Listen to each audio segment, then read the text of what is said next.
आपण पाहत आहात नाशिक खबर न्यूज, जनतेचे हक्काचे व्यासपीठ। 4000 कोटींच्या धान्य वाहतूक निविदांमध्ये भ्रष्टाचाराचा आरोप। SIT चौकशीसाठी विधान भवनाच्या पायऱ्यांवर आमदार सुहास अण्णा कांदे यांचे आंदोलन।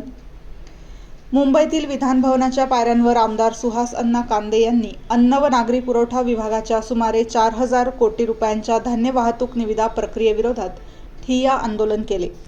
या निविदांमध्ये मोठ्या प्रमाणावर भ्रष्टाचार झाल्याचा आरोप करत त्यांनी संपूर्ण प्रकरणाची SIT मार्फत चौकशी करण्याची मागणी केली। आमदार कांदे यांनी आरोप केला की यापूर्वी 3 वर्षांसाठी काढल्या जाणाऱ्या निविदा कोणतेही स्पष्ट कारण न देता थेट 5 वर्षांसाठी काढण्यात आल्या। तसेच धान्य वाहतूक करणाऱ्या वाहनांच्या तपासणीचे अधिकार जिल्हाधिकारी आणि महसूल प्रशासनाकडून काढून ते केवळ अन्न व नागरी पुरवठा विभागाकडे देण्यात आल्याने पारदर्शकतेवर प्रश्नचिन्ह निर्माण झाल्याचे त्यांनी सांगितले। वाहतूक दर वाढवणेही हमालीचा समावेश नसल्यामुळे राज्यातील लाखो माथाडी कामगारांच्या रोजगारावर परिणाम होणार असल्याचा दावाही त्यांनी केला। गेल्या अनेक वर्षांपासून मोजक्याच ठेकेदारांना कामे दिली जात असून नव्या वाहतूकदारांना संधी मिळत नसल्याचा आरोपही त्यांनी केला।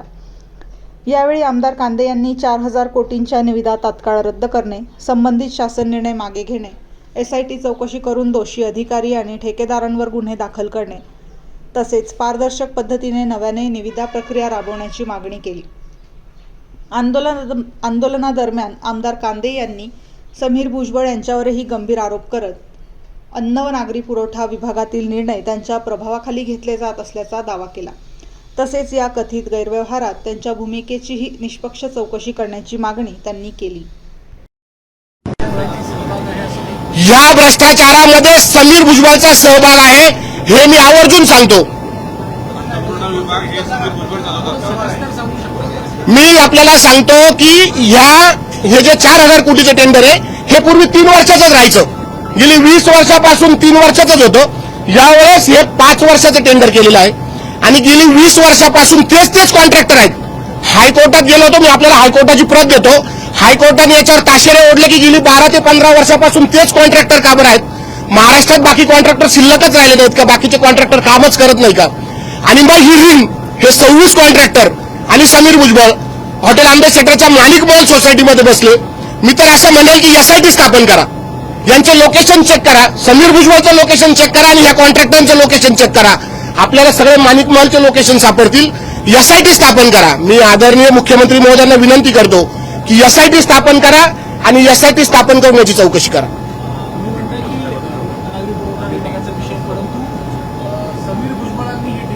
समीर भुजबळांनी जी डील केली,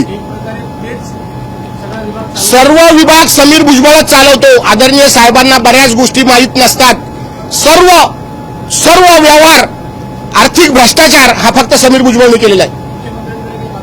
आम्ही मुख्यमंत्र्यांकडे मागणी करणार आहोत। मी आपल्याला अभिमानाने सांगतो की गेली 3 वर्षापूर्वी आदरणीय मुख्यमंत्री जेव्हा विरोधी पक्ष नेते होते तेव्हाही त्यांनी हे पत्र दिलं होतं। आपल्याला त्याची प्रत लागत असेल तर ती मी देतो। त्यांनी सांगितलं होतं की हे 5 वर्षाचं करू नका, हे 3 वर्षाचं असू द्या। धन्यवाद। हिंदीमध्ये सांगा ना सर।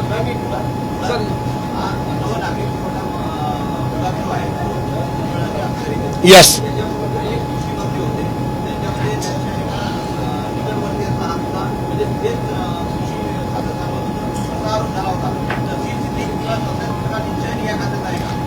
मला असं वाटतं की ती माहिती चुकीची आहे। गेली मागच्याही सरकार होतं त्यावेळेस हे खातं भुजबळांकडेच होतं आणि आताही हे खातं भुजबळांकडेच आहे। गेली 5 वर्षापासून हे खातं भुजबळांकडेच आहे। मी हमालाच्या बाबतीमध्ये हे पहिल्यांदा घडलं की हमालांना वंचित ठेवलं। हिंदीमध्ये सांगा ना सर, काय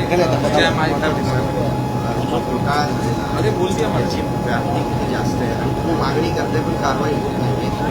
काय म्हणाले कॅबिनेट मंत्री त्यांच्यावरती त्यांच्या खात्यावरती हे सगळे आरोप सरकारला नेमकं तुम्ही काय सांगू? मी सरकारला ही विनंती करेल की याची SIT स्थापन करा। याचा जो 600 कोटीचा भ्रष्टाचार समीर भुजबळने केलेला आहे त्याच्यावर गुन्हा दाखल करा, SIT स्थापन करा आणि मालिक मॉलमध्ये झालेली मीटिंग कॉन्ट्रॅक्टरांची आणि समीर भुजबळची याची चौकशी करा। माझ्याकडे सगळे पुरावे आहेत। मी बरेच पुरावे कोर्टात दिलेले आहेत आणि कोर्टाने ह्या टेंडरला स्टे सुद्धा दिलेला आहे। आपल्याला त्या कोर्टाच्या प्रती लागत असेल, आदरणीय विरोधी पक्षनेते आत्ता जे मुख्यमंत्री होते, तत्कालीन विरोधी पक्षनेते होते, त्यांनी दिलेलं पत्र याची सुद्धा माझ्याकडे प्रत आहे। जिल्ह्यातल्याच आमदारांना त्रास दिला जातोय अशा पद्धतीचा आरोप आहे. नाही, भुजबळ काही इतके मोठे नाहीये की त्रास देतील, असं काही नाही. परंतु भ्रष्टाचार हा नक्की झालेला आहे. नाही, आता मी भ्रष्टाचारावर संघर्षाला मी त्यांना